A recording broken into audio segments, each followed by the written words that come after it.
Yeah, I mean. Okay, all good. No meeting results. Okay. Sticking to my browser. Okay, we will call to order the Middleton Finance and Personnel Committee meeting. And Brian, would you start with some roll call? Oh, yep, that's how we're gonna do that.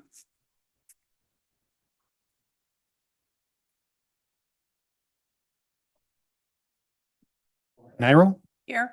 Alder Lorman, Here, Alder Crow. Here. okay. Review and approval of the minutes. Committee members, any input? None. No. All righty, we'll accept the minutes as they've been presented.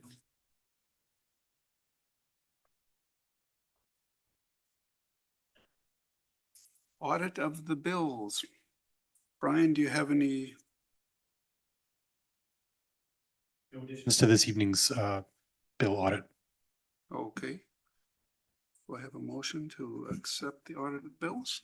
I move approval of the audit of the bills. Okay, I'll second. all righty. All those in favor of accepting the audit of the bills, say aye. Aye. Any opposed? Okay, thank you. On to agreements and contracts.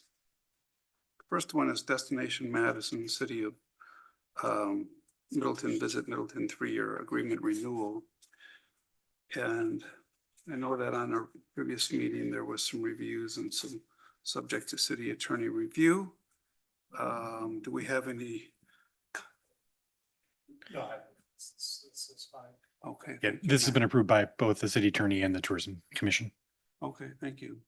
Then I'll move approval of the agreement with Destination Madison effective January 1st, 2026 through December 31st, 2028. All righty, do we have a second? I'll second. Seconded by Crow. Okay, all those in favor? I Oh, have sorry. some questions. Thank you. Brian, if you look at page, I think it's page 6 of the packet, paragraph B. It says 10% of the room tax charges collected by the city of Middleton will go to sports promotion and sports event solicitation, and 7% to convention and event solicitation and general marketing promotion. And I'm wondering what that means. I mean, those two percentages add up to the 17% of Visit Middleton's hotel tax dollars. But just the way it's written, because we're talking about percentages instead of dollar amounts. And because the city gets 30% and Visit Middleton gets 70%, I think it could have been tightened up a little bit to make it clear exactly what we're talking about. And it is page 6. It's under the payment section. So it looks like Destination Madison will get 17% of Visit Middleton's room taxes. And that amount is going to be split.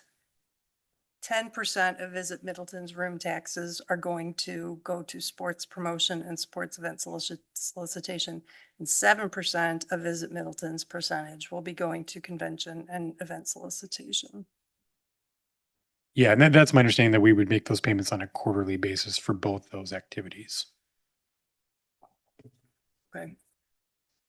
I'm sure they're a good partner and they aren't going to hold us to, or maybe it's understood, Matt, you're the attorney, but paragraph B says DM will allocate 10% of the room tax charges collected by the city of Middleton. It doesn't say by, the 70% allocated to Visit Middleton. Yeah, it's interesting. I just wonder if that can be tightened up. Yeah, I mean, a lot of this language, I think including this, is actually been in this form of agreement for a long time. That Just, but if we go up to A does make that distinction between the 70%. So the first sentence in A talks about that we will pay DM the amount equal to 17% of the 70% collected by the Middleton. So it already excludes the 30% that goes to general, obligation expenses. So do we need to further clarify that in B if it's already in A? Or just strike 10% of allocate. I mean, even if you say they'll allocate 10% of the payment from Visit Middleton, that's not true. Or I don't think it is. It would be an odd coincidence if 10 and 7 just happen to add, if their plans just happen to add up to 17 and they're going to spend another 83% of the money somewhere else. You know what I mean? So maybe it's just paragraph B needs to be clear that of the amount in paragraph A. Well, that's what I was thinking. Yeah. You reference back of the 17% allocated in paragraph A, 10% Yeah. goes to, yeah.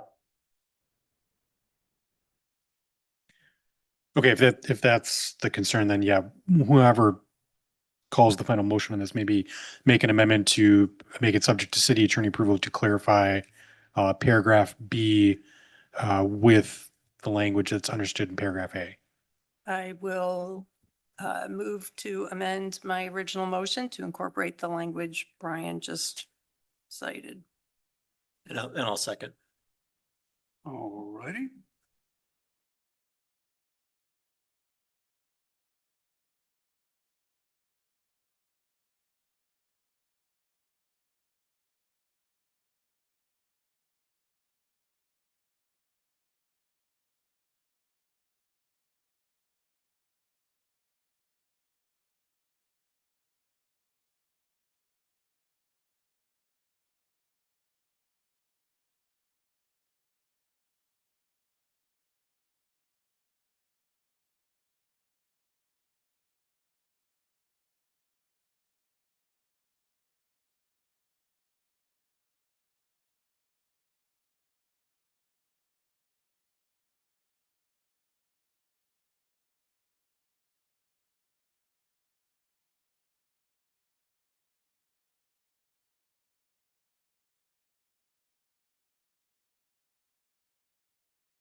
Late 2023,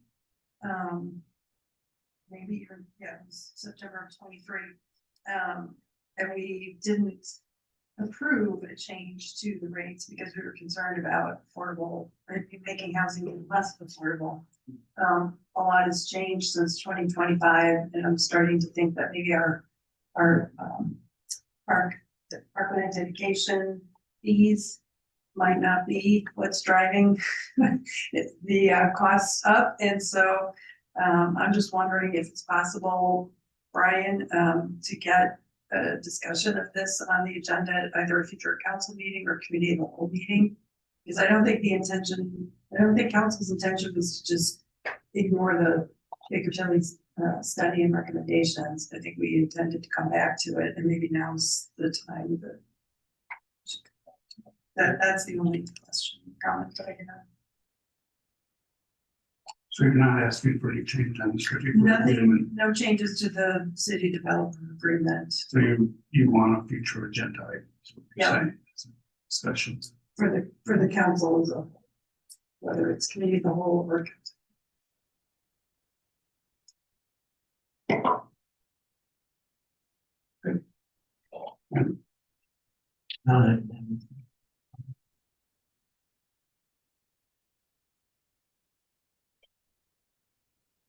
Okay, no other questions for city staff then? All those in favor, say aye. Any opposed?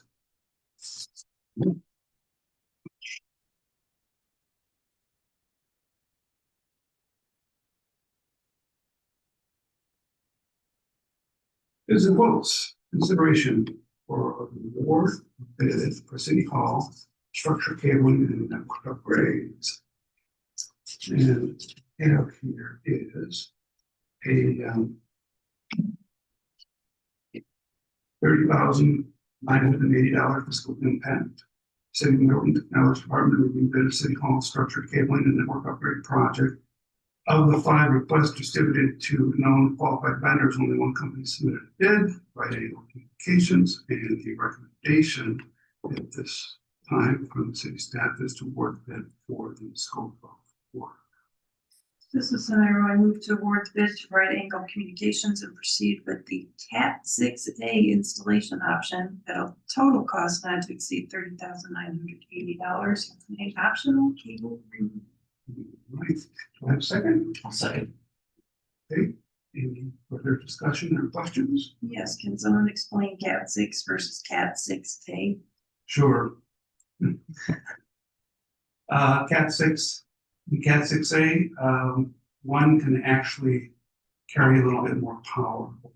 So devices that require power sometimes don't have to have separate power feed to them. And I would say, for the most part, want to be forward thinking in terms of your cabling. I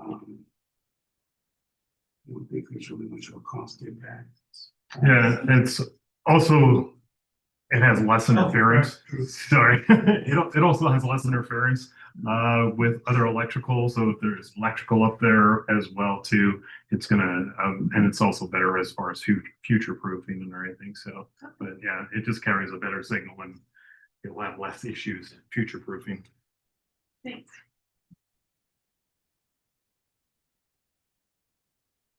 I don't have any questions. See these projects before it work. Is fair. It's expensive. So, okay. We have a motion. We've answered some questions.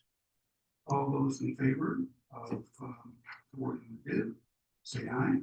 Aye. Any opposed? Thank you. Thank you, Drew. Goodbye, Drew. Please go back to the server room. It's working. Okay, this is for discussion only. It's the Capital Ice lease agreement, facilities appraisal, and quite an extensive bit of information in the packet. Going over this, I've asked Brian to lead the discussion. We've all had the memo. The memo's here in front of us. We have presentations from representatives of Capital Ice, for the past 2 years. So, Brian, what direction would you like us to take this discussion? Yeah, thanks. This is intended to be a little bit more open-ended this evening. This is probably the first part of a multi-part conversation that the Finance Committee will continue to have on this topic. Given the holiday that's coming up, there was some unavailabilities of people, particularly the appraiser, to be here in person tonight to answer specific questions about the appraisal that was done on the property. So I guess one piece of direction that I would like coming out of the discussion tonight is if you have any specific questions about the appraisal that was conducted, please let me know that tonight or send me something after the meeting, and I will give that information to the appraiser so they can prepare, and they will be back before this body on the 15th to answer those questions, and then likely if there are any other questions in addition to the appraisal, please send those our way as well, either tonight or after that. And then we'll continue discussions with the committee and with Legacy 20 on the proposal. Whenever the committee feels like they're at a place where they've got enough information to make a recommendation, whatever that recommendation is, we would do that probably about, I guess, in a month or so time. Once you've had ample opportunity to get your questions. I don't know, that's, that whole Numbers. hub is the main.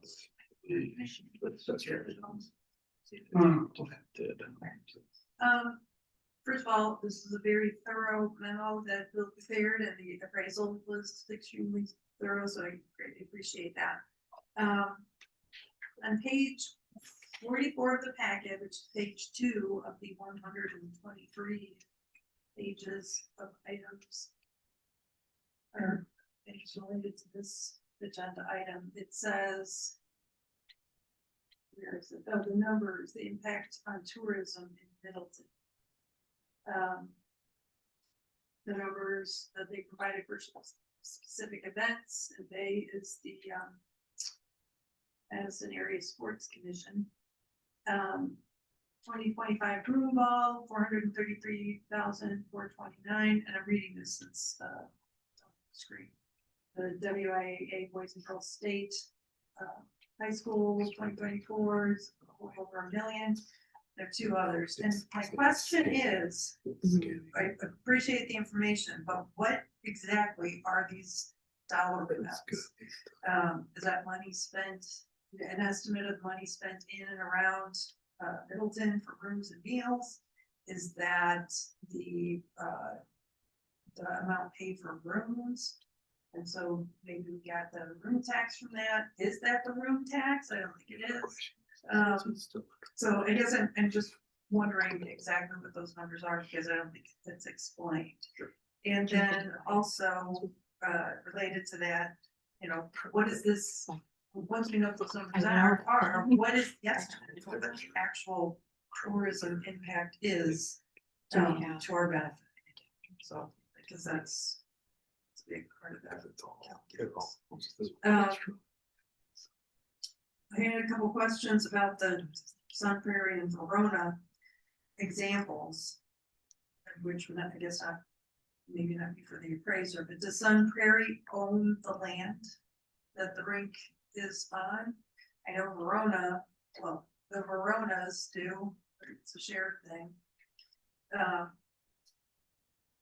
So that was a question I had, because I think maybe what distinguishes our situation from what Sun Prairie and Verona have is that our nonprofit has come to ask us for basically a $1.8 million donation. Both the city and the town of Verona lease the rink to their nonprofit ICEP. Rent is $10 per year. And then they get at least 16 hours per month of public skate time, which participants have to pay for, and the city and town are kind of like the landlords. But that doesn't seem like the situation that Capital Ice wants from us, so I'm not sure that's, our situation isn't comparable to Verona's. I also noted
Um. So those are the questions and comments I had, and I guess a request for our next meeting, or maybe it's said this is a multi-part conversation, so maybe not our next one, maybe the future one. I would like a recommendation from the administration. I'm wondering, what would the return on our investment be? Would there be a return, or, is this like, we're considering this like a pool? And Bottom line is what would make this proposed $1.8 million donation the best of the city and our residents. Question for you. So kind of summarizing, you're saying in summary, would tourism be willing to fund a portion of Capital Ice operations? Well, it's kind of, I mean, the first question would be, is Capital Ice willing to go forward with the arrangement we have now and drop the whole, we need the land to, in order to get a loan to pay for the upgrades that we want done? That's at its core. It's a speaker. I know, that's gonna drive me nuts. Somebody has to mute their Anyway, speaker at its somewhere. core, that's the first question, because Verona and Sun Prairie didn't donate the land, and somehow, in Verona at least, they managed to completely upgrade the ice rink. So how did they get a loan? So that's the first question. And assuming I'm not moved from my position that we can't make a $1.8 million donation like this, and assuming other council members feel the same way, that leaves us with the current arrangement that we have with Capital Ice. And I'm wondering, is there a way that we can do something similar to what Verona is doing, in which they're paying, I don't know if it's to gain access to those 16 hours a month. But if we had to make a fairly large for us payment to Capital Ice to help them continue to operate, is that something that Visit Middleton or the Tourism Commission would be willing to fund through their 70% of room tax collections? Yep. Because Got we're saying, the whole focus right now, at least, is we need to do this because it's good for tourism. The ice rink is good for tourism, and if that's true, maybe tourism should pony up some of the dough. I really appreciate your creativity in, well, I really do. Thank you. It's a good idea. Well, I shouldn't say that. It's an idea, It's an that idea. not for me to judge That at this might point in be time. good. Thank you. Rand? Yeah, I guess I don't have any questions at this time either. Lisa got a lot of them. I've in my work job, I've looked at a lot of appraisals, and this is a pretty good one. He lays out, Yeah. Okay. I think a pretty good review of the value of the land and the building. So. Okay, well, thank you. And I have to admit, I am not a real estate person, or appraiser. Matt, I was just gonna note looking at the Sun Prairie agreement, it does appear that the nonprofit owns all of the property. There is a restrictive covenant. So it has to be operated this was developed from scratch, so it had to be developed and operated as a ice rink. I had not seen the restrictive covenant, but so I mean, I think either of these could sort of be a model. The question just becomes then, I don't know if this restrictive covenant makes it more difficult, impairs any private financing at all, even though they would have it be owned. But then I certainly think the Verona example would probably require some kind of funding from the city, or maybe a city or something like that would take place with the private financing that they're really looking to get. But Thanks, man. question I have, Matt, is where we stand right now, obviously, Middleton owns that arena and everything in it. So, in a kind of a hypothetical sense, okay, say nothing happens out there and it just doesn't flourish. And it fails. Building doesn't get maintained, equipment doesn't get maintained, people stop showing up. We as the city are responsible for repair, demolition, whatever the case is. So we are already the agents that are assuring its existence or financial stability in one way or another. We kind of hold the bond, I guess. So regardless of who comes along, whether it's Capital Ice as a non-for-profit entity that operates this, we would not really ever be absolved of that responsibility, even if we gave it to them. Or if we say we did give it to them, then we would have to be absolved for that kind of responsibility. So, Well, I mean, if, you know, if we just stayed as things are and it failed and Capital Ice walked away and we're left with the building as it is, you know, one option would be to sell the property. And I think it wasn't, I went through the appraisal, it wasn't crystal clear to me whether the ultimate number, how much that was dependent upon the current operations, but it seemed pretty clear, especially from the comps, that and for the discussion, that they viewed the structure as being usable for other purposes. Now, that obviously would require some internal removal of the ice and the bleachers and all that kind of stuff to put it to more of a like a warehouse or some kind of industrial or office industrial type of use, but presumably the value is still fairly significant. thank you. Well, the appraisal did talk about other uses for that property and noted that, you know, housing might be multifamily housing, anything from climate controlled mini warehouses, general flex industrial or multifamily.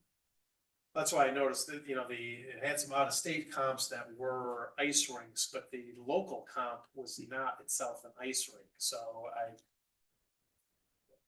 didn't go back, I didn't quite reconcile all that, but it did suggest to me that the value was not necessarily dependent upon it being, you know, an ice rink. You know, some of the other things, you know, do a multifamily or something like that, I mean, that would probably require demolition of the building. Yeah. That building's not usable for that. So you're not getting $11 billion for that property as is for a multifamily development, but some of the other, you know, the storage, that seems like the value he's quoting is consistent with that, but or at least roughly. Let me ask this to clarify something that Alder Lorman said. So if we were to, let's say we reach the end of the period of this current agreement and decline to extend it, if we were to sell the whole thing, land and the building, would any money be owed to Capital Ice? I don't believe so, no, now that, you know, so, you know, they have paid for all the improvements. But of course, in exchange, what they got is they don't have to pay taxes on how it all pans out, but, you know, the leases, I recall, have basically required them once it's developed that it becomes city property and they operate it, so, I don't believe anything would be owed to them, but you know, in terms of options after this current expiration, I believe it's extensions are at their option, so I don't know that we are at a point where the city can unilaterally decide if the lease is over. I'd have to go back and look at, but that's just kind of, that's my recollection of that they've got 10-year extensions, the 2 10-year extension options. So, you know, I don't recall what they really said or how strongly they felt that what other options are out there for them if this doesn't go through. And it was sort of suggested they might be looking elsewhere, but I don't know how realistic that really is. Okay, thank you.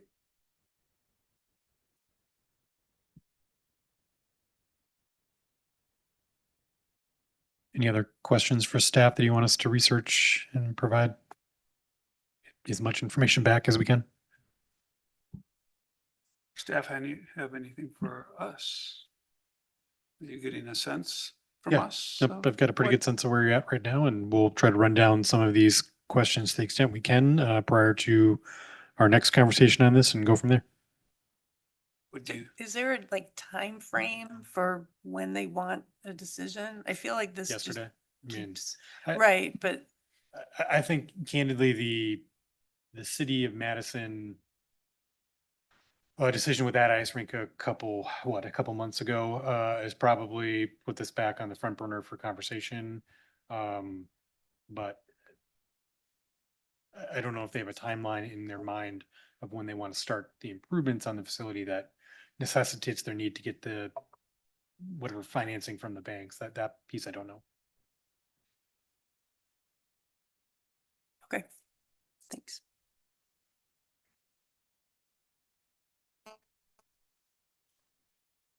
Ready? I don't have anything else.